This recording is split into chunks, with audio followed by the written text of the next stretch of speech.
Hey, good morning, Hanover biology students. How you doing? Good morning. Who's here? I see Miguel. I see Libby. I'm gonna scroll back up to the top, but let's see. Mackenzie, Keeney, Rosa, Libby, Miguel, Nolan. Nolan, you have a bunch of things you need to share with me. I'm just gonna throw it out there. Like I click on the things you submit, but they're not shared, so I don't grade them.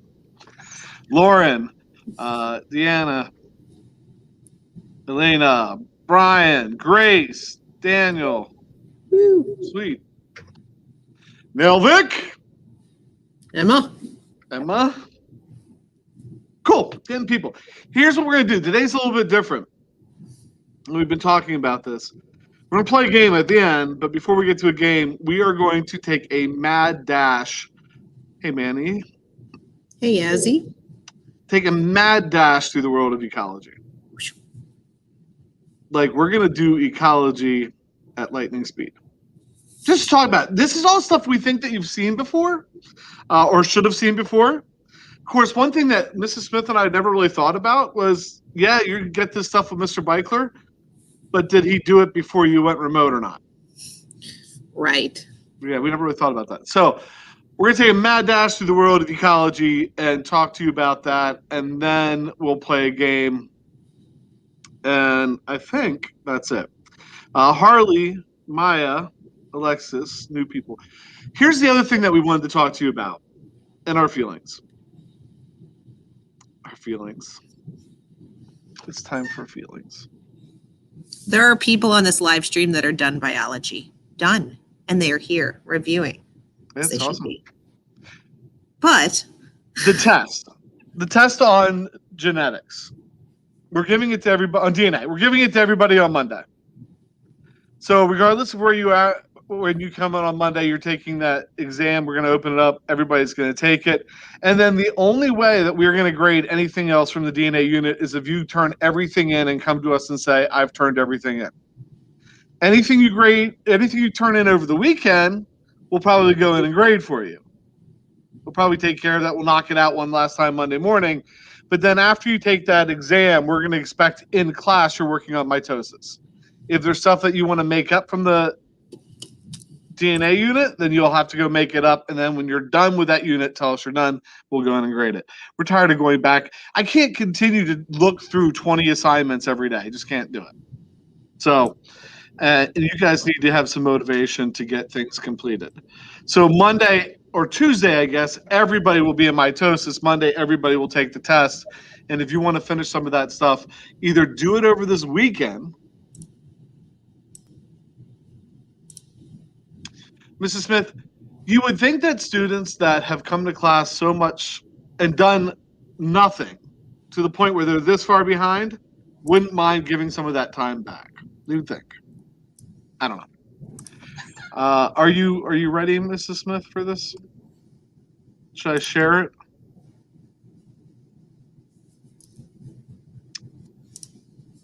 Were you in agreement with all that wonderful stuff I said, Mrs. Smith? So wonderful. No, Lauren, absolutely not. You don't have to retake it. We're just saying that at this point. Yes, she does. Yes, she does. No, she doesn't, because we have people that are still in DNA. I know that doesn't apply to you at all, but it's 100 points. And if Mr. Shooter and I put in a 0 for 100 points, let's say 15 people we have failing will now be 35. So, All right. Ecology. Y'all ready for some ecology? Here we go.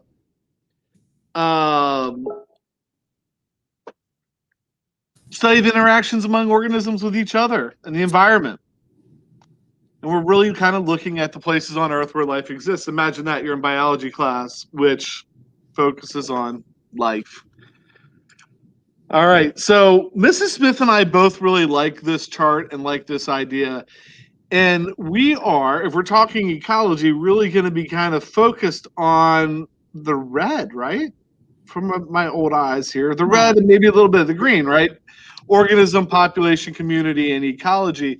You might remember this. Does the next slide say that thing that they might remember? Well, they've seen that exact diagram before from the beginning of the year where we went through each of those levels, and you even were supposed to color code them for us as we went through, this whole Babek-Po mnemonic device to help you remember them. That the biosphere and then the biome and an ecosystem, community, population, organism. And then after we went through that at the beginning of the year, then we went down below to the bottom and started at macromolecules and working our way back up. So now we're coming back full circle to the beginning of the year and kind of encompassing everything. Right. So that chart on the last page goes from the universe down to the very smallest thing. We want to now focus on life, starting with, cell. The cell, organism, a single organism. You're an organism. A single cell could be an organism, right? Going up to population, community, ecosystem. Notice they keep getting bigger and bigger, biosphere. All right. So levels of organization, individuals that can breed with one another are a species. That's really important. If we had time and we were in class, we would talk about ligers and we would talk about tylons and mules and things like that, because there are organisms that can breed, but they don't produce fertile offspring, so they're not a species. Species can breed, have fertile offspring. And then if you get all the members of a species that are living in one place at the same time together, you have a population. Like Mrs. Smith, I think you came up with this slide, right? They're all rubber duckies. They don't all look exactly the same, but one organism. You're the one, Mrs. Smith. All right.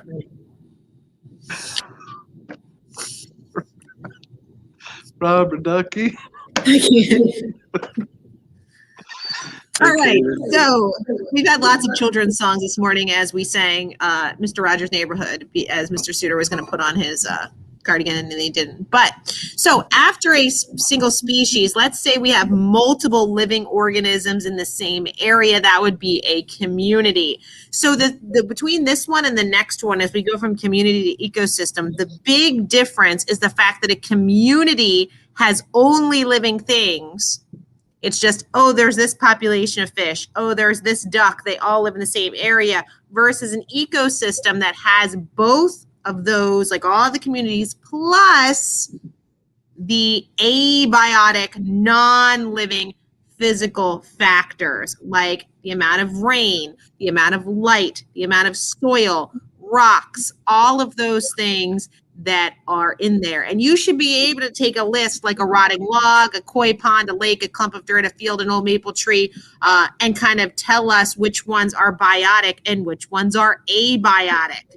Remember, biotic means things that are living or were once living, and abiotic, the A in front, means not. So quick review of what you should be doing now with mitosis. Anaphase is separating because it's got the A in the top. A is not. Okay, so non-living abiotic factors like water, sunlight, soil, air, and temperature. So in the chat, really quick, what's a stick? You go outside and you find a stick laying on the ground. Abiotic or biotic? In the chat, we'll let you put that. We'll keep moving while you do that. So all of these things. So we get up to ecosystems, and then ecosystems can make a biome. And we're not going to spend a lot of time here. We think you have a good understanding probably of the difference between like a rainforest and a desert and a grassland and a tundra. It might be helpful to you to understand why we get different biomes in different places. And there's really two factors there. One is the climate, and the other is what lives there. So we a lot of times classify different areas based on the type of plants or the type of animals that we find there. And of course, the type of plants and animals we find there are really based on what climate is there. Like what is the temperature like? What is the amount of rainfall? So if you break it down and you would graph, like over here on the left, we have precipitation, and then on the right or on the bottom, you have average temperature. As temperature goes up, you go from things like the really cold stuff, right? Like tundra, to grasslands, to deserts. But then if you add rainfall to that as well, so it's not only as temperature goes up, but as rainfall goes up, maybe you're not in a desert anymore, maybe you're in a tropical rainforest, right? So really hot, really wet, you get a tropical rainforest. Really dry, really cold, you get a tundra, and then everything falls somewhere in between that. But it's not just so, you got to ask yourself, why does temperature go up? Well, it would go up the closer you get to the equator, right? So the closer we get to the equator, the more higher temperatures we're going to have. And then the further we get away from the equator towards the poles, the colder it's going to be. But that also happens going up. So if you look at this picture, as you go up a mountain, it's going to get colder, and your climates and your biomes might change due to that as well. I ran it there. Anything to add, Mrs. Smith? I don't know, but we do need to hop back and talk about that stick. Yeah, the stick. Abiotic, abiotic, abiotic. I see a lot of abiotics there. Guys, the stick. Where did the stick come from? A stick came from a tree. Tree is a tree abiotic or abiotic? Sure hope you think a tree was living or once living. Right. So living or once living. If a bear takes a dump in the woods, is his dump biotic or abiotic? All right, moving on. Something that was once living. Oh. I don't know, Mrs. Smith. Come back to school and save me. Biosphere. The part of the earth that supports life. So anywhere on earth that supports life. As deep as you can go in the ocean and as high as you can go in the atmosphere and still find living things, that's part of the biosphere. You want to pick up? Good. So if the tree is biotic, that means the stick is biotic because it's part of a once living organism. Right. So, when we, like I said earlier, just a couple of minutes ago, for this ecology section, we're focusing on, everything from organisms up. But remember that that's not really the line of living things. The line of living things we talked about is a cell. And so in the whole scheme of the hierarchy of life, cells are really going to be what distinguishes between living and non-living things. Smaller than a cell can make up a living thing like our macromolecules, which are proteins, nucleic acids, lipids, and carbohydrates. And then those, of course, are made up of molecules, elements like carbon, and then atoms. So when we look at this, don't forget about that whole CHNOPS business. Okay, these are the ones that are going to be making up living things. Carbon, the big key element to life, hydrogen, nitrogen, oxygen, phosphorus, and sulfur, also helping, again, going back to those 4 macromolecules that make up all living things, and knowing, something about those macromolecules is going to help you in thinking about biotic and abiotic factors and ecology. Yeah, and think about what we're saying with ecology, right? When you get up to ecosystem, it's not just the living things, it's the living and the non-living things. And that's why this becomes so important with these biogeochemical cycles. The fact that we cycle carbon, we cycle hydrogen and everything back into the environment so it can be used again, that's super, super important. When you die, that's why we have decomposers, right? Decomposers are organisms that break down living tissue, put those things back into the environment so they can be used by new organisms. The carbon, the hydrogen, the oxygen that's in your body right now has been floating around this planet for thousands of years, hundreds of thousands of years, millions of years, whatever you want to call it. The likelihood that they have been part of those molecules, the same molecules have been part of other organisms throughout history. Who knows? You might have a carbon molecule in you that was part of a dinosaur at one point. It's kind of neat if you think about it. Pretty cool. So, biodiversity. E.O. Wilson. We don't have enough time to talk about him. Looks like an old guy. He is. He's a brilliant guy, and you should probably learn about him at some point.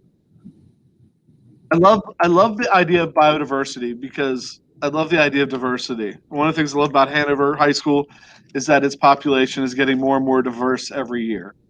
And so when you think about our diverse population, you think about the people that come from different cultures and different backgrounds, and that's cool. And the better or the more diversity we have in our school, the better our school is.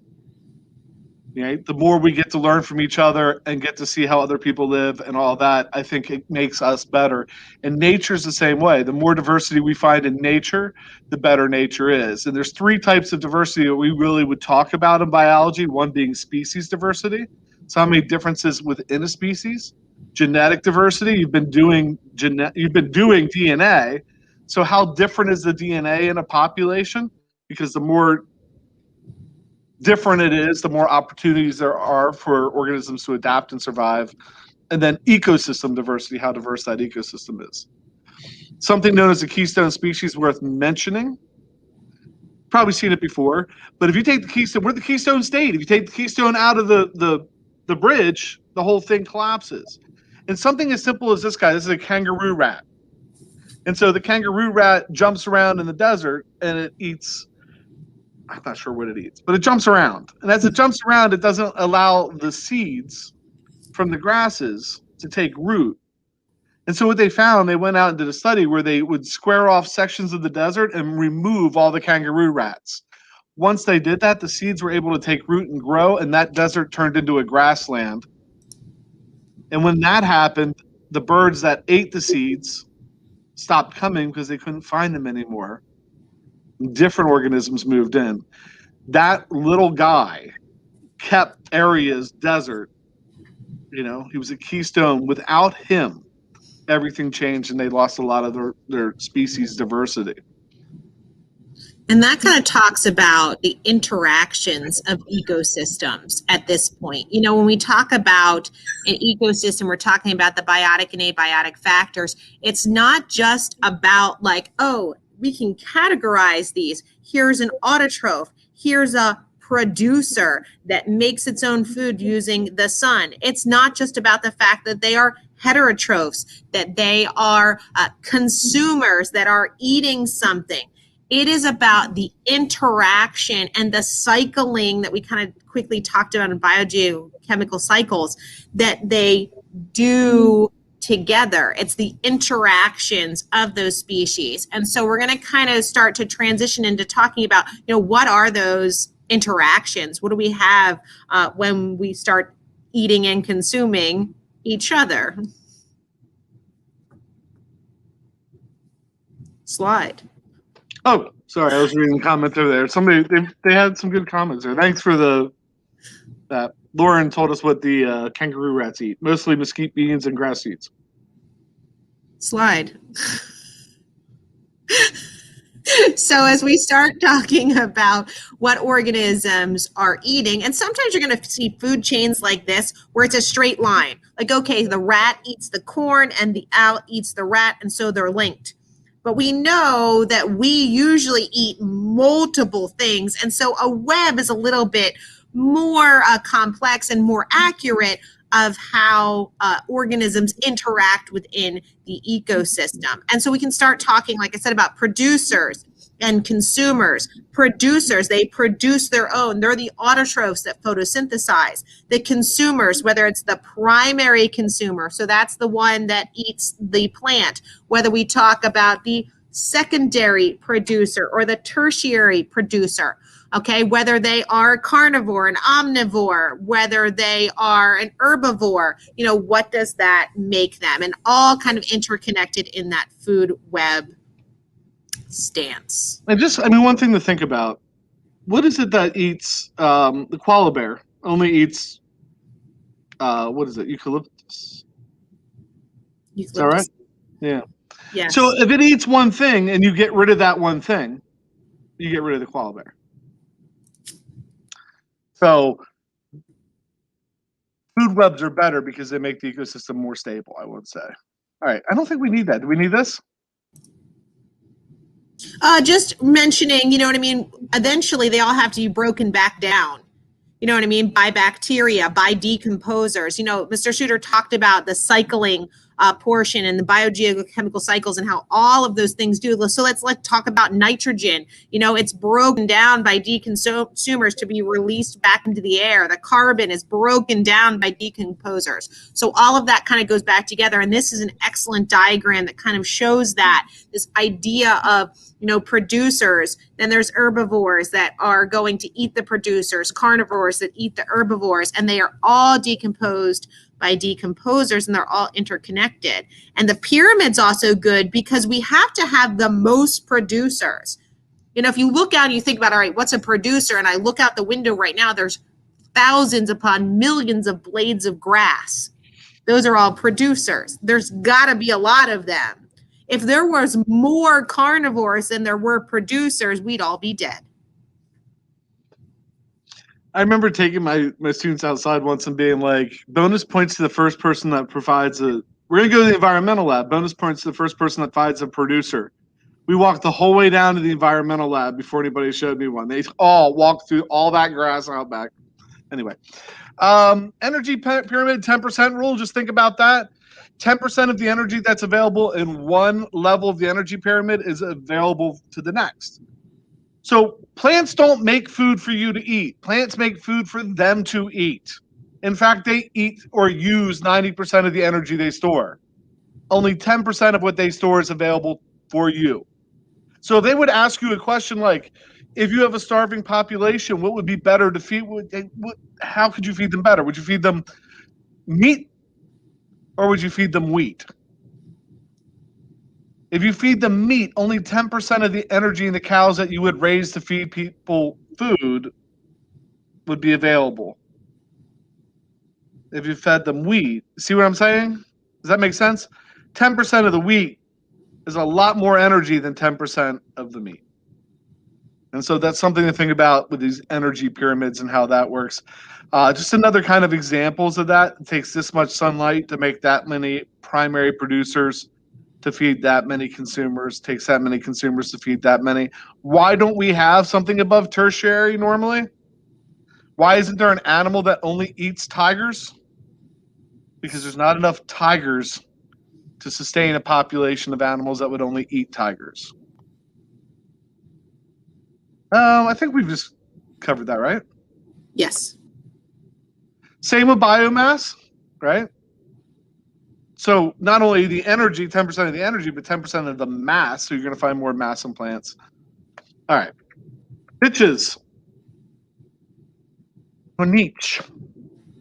Should we talk? Should we? I mean, we're running out of time, I think, Mrs. Smith. How much more do we have here? Yeah. So just really quickly, in case you see the word niche on the Keystone Exam at all and you've never heard that word before, that basically talks about the area or job that somebody is fulfilling. Everybody has their own niche. Each organism has their own niche. And sometimes they could potentially live in a bigger area, but there's competition that has them only available to stay in one niche, you know, and that kind of gets into the evolutionary idea of like the best fit for an area, selective pressure, limiting factors on things. You know, if there are a limit on food, there's going to be a limit on the population, which then the stronger ones are going to push the other ones out, and all of that is kind of connected. But I feel like that's a very generalized and kind of something you can do even if you don't have a whole lot of knowledge of that area to kind of think about.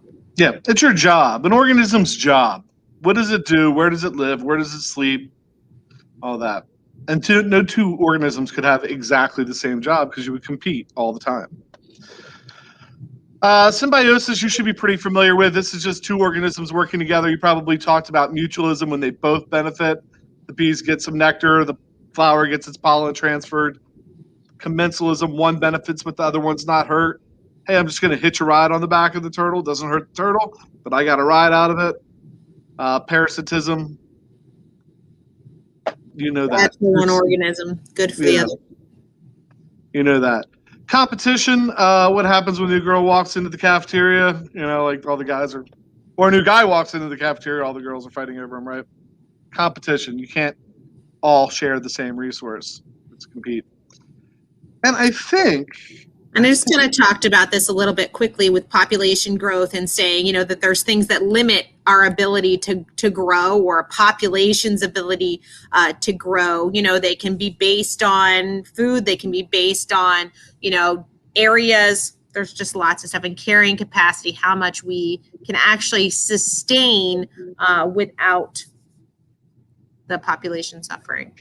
So 2 real quick questions in the chat. Libby said, what's our niche? Well, your niche is your role kind of in the environment, right? So like, why can't somebody have the exact same niche as you? They can't sleep in the exact same place or sit in the exact same places in your classroom or eat the exact same foods because you're there. And so it's just think of it, I think, as your role in the environment. And then Grace has said, so it's numerical as well. There's percentages involved with the energy pyramid. It's just think of the energy pyramid as the 10% rule. I mean, if you think of the 10% rule, that makes sense. That it's only about 10% of the energy in one level that goes to the next level.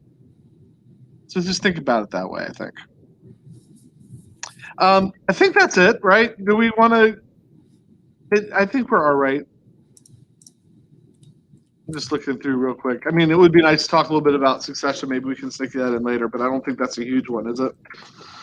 No, I mean, there might be More one environmental. question just talking about succession with trees and like canopy trees or the oldest trees versus the little trees on the bottom. You know what I mean? And what happens if there's a, flood or whatnot. Right. So we're about 25 minutes in. That is like when Mr. Beichler and I both taught at the high school, we would start ecology basically on day one of the school year and finish it about Christmas. So it's a lot of, this was prior to the Keystone when we were still allowed to have fun in science. This is, I'm sorry, I say that out loud. So this is a huge topic, but I think you've seen a lot of it throughout the years. This is the one that, elementary teachers and middle school teachers really focus on. So with that said, let's see how you feel about it by playing a little game. What do you think, Mrs. Smith, a little game? Yeah, I'm trying to get Beluga to come up. I have it there. There we go. I had to refresh it. I'm just going to share that with you. And we'll play a little Beluga here because, why not? I even turned off the music for you. You're welcome. Thank you. All right, Blue Kit. Let's do some Blue Kit, and then we're out for the day. I got to do two things. Did you want to send out the attendance form? I did share that link with you. That was in the beginning. Oh, Andrew's here. I didn't even see him in the chat at all today. Now, I thought I saw Ricardo pop up, so if he's still here. There's the attendance form, too. That's in.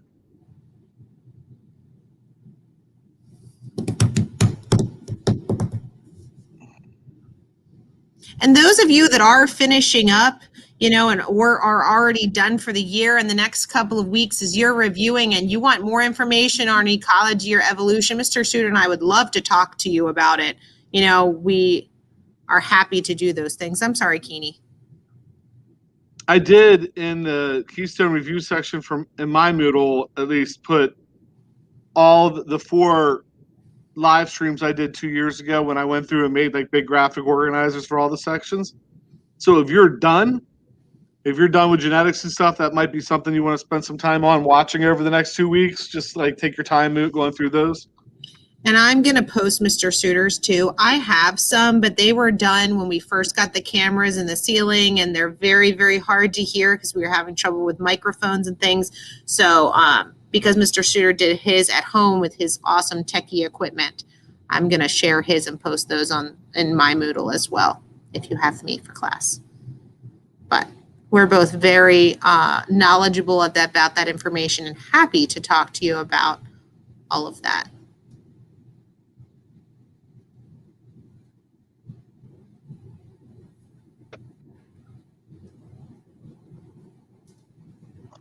All right, I'm giving it like another 30 seconds maybe, and then I'm pressing the start. We're up to 14. I don't know how many have been watching Mr. Suter. I can't see that today, so.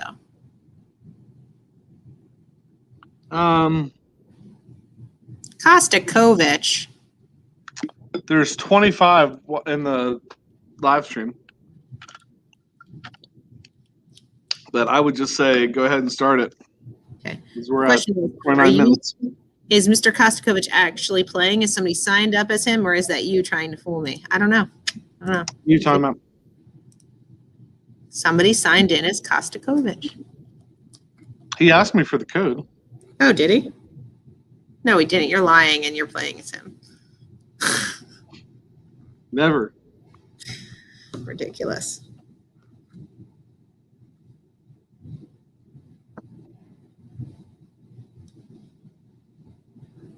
How do you lose 50% on the first question? Well, you're losing 50% of 0, so at least it doesn't matter.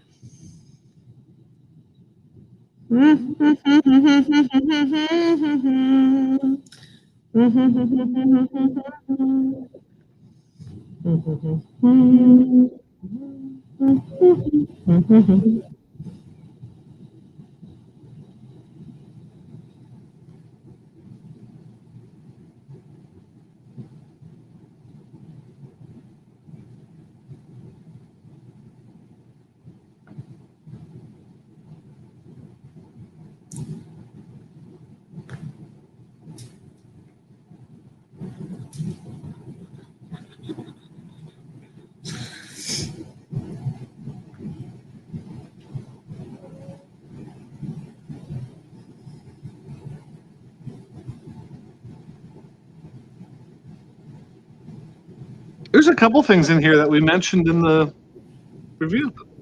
I know. Or that you should know. Sorry, Grace.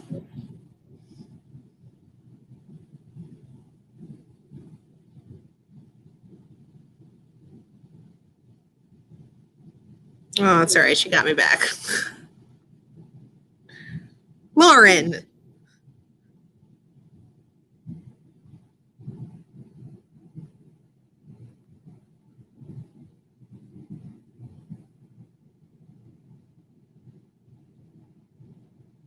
Oh, come on.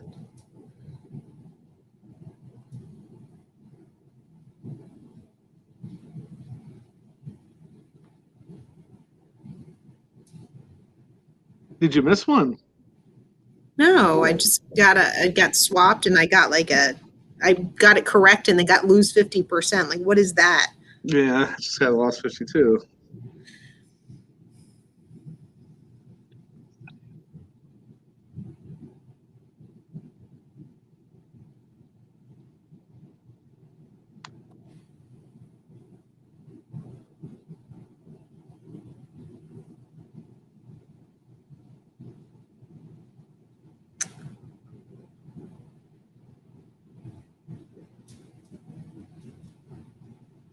Nothing. What is that? My last two have been nothing. Nothing and lose 50%. That's terrible.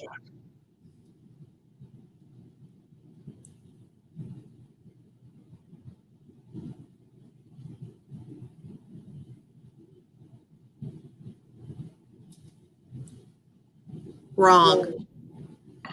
Oh, was that you? Are you switching? Oh, really? It's not really. That's pretty funny. Elena, Elena.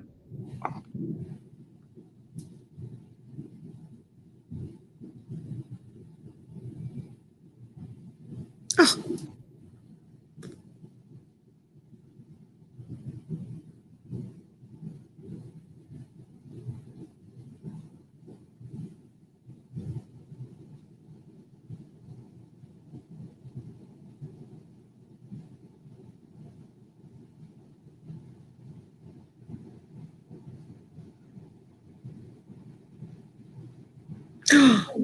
That was a lot of money. What? Somebody just took a lot of money from me. And then I just got two 50% offs. Ridiculous. The only time that 50% off is not a good thing.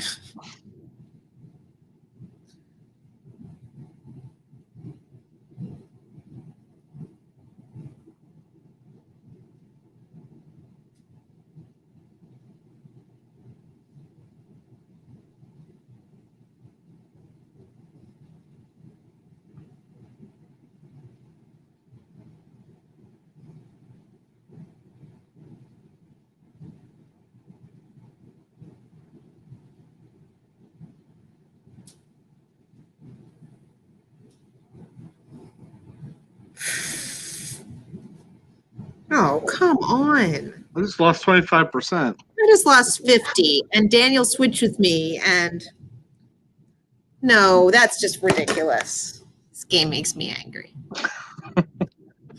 Miguel! Woo! Lauren! Woo! Andrew, woo! All right, everybody, thanks for coming and checking out Ecology. I will say this, it might have been a short Ecology review, but at least you got it with only 22 people watching today. That means the majority of the freshman class and sophomores that are going to be taking the Keystone are going in. You know, we just don't know what else to do, but we appreciate those of you that are trying and show up. Thank you so much. Have a wonderful day. We will see Sorry, you. Grace. It happened to me too. We will see you soon. Peace.